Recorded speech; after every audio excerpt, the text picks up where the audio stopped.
normally people would attack near a fortified base or near a harbor, and you would land away on an unfortified beach and mass yourself there and then go attack coastal fortifications or try and storm a harbor and take a harbor so that you could bring in men and supplies. We studied amphibious training and doctrine, and we decided that we wanted to be able to land more directly onto the beaches to avoid enemy interference. And starting with Gallipoli in World War I, they saw that you could land on unimproved beaches, and they had very primitive landing craft. But the biggest change in World War II, the size of the armies had grown so large that there were no areas that were undefended. So while the idea of landing at a port like Dieppe, that disaster showed that ports were too heavily defended to try and capture. You would have to land on a beach, an unimproved beach, but even an unimproved beach was defended.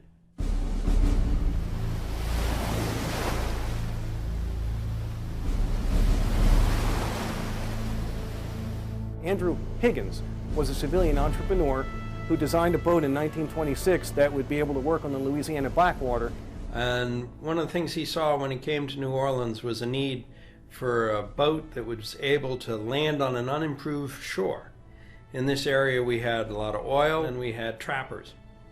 And they were often working in the coastal waters and bayous of Louisiana, and they needed to be able to land on an unimproved area, an unimproved beach, and unload supplies or load supplies and then pull off again. And what you need on a boat to do that is turbulent water at the bow so that you can run in very shallow water, and you need nice still water at the stern so that the propeller doesn't cavitate. And he kept working on different designs and trying different things.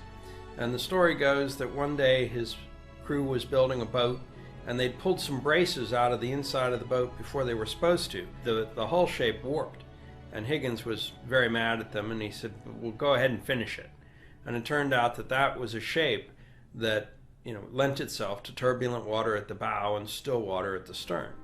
And he improved on that and eventually built what he called his Eureka boat. And that was looks today more like a cabin cruiser.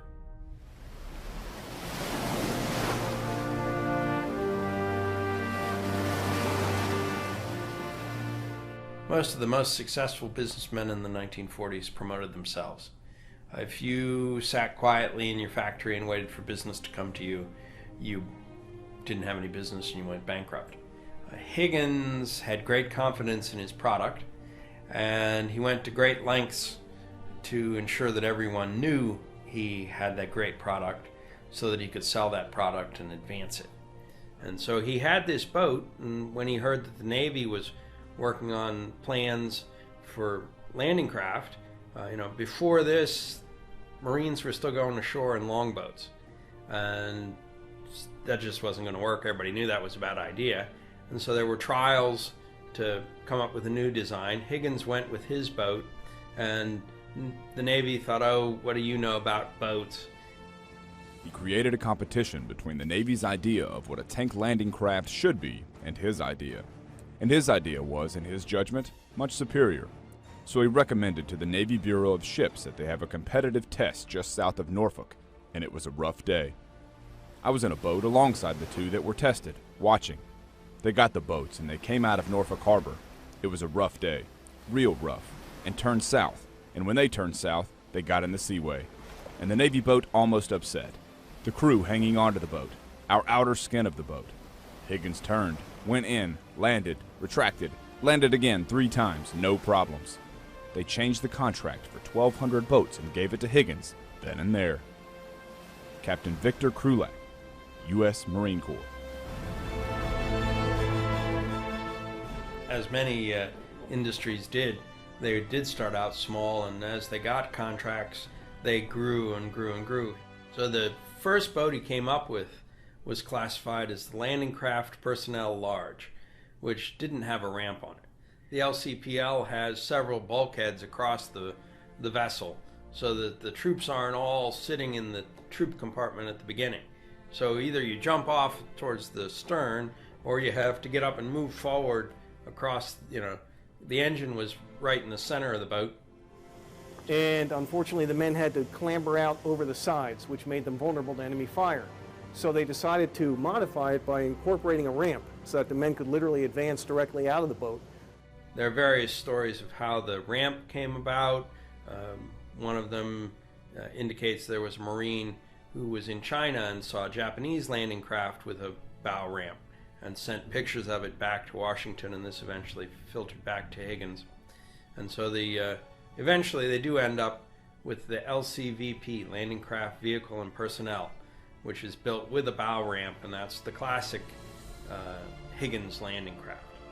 They were used all over the world. They were used in Africa. They were used in Europe. They even brought these kind of boats inland to cross the Rhine River into Germany.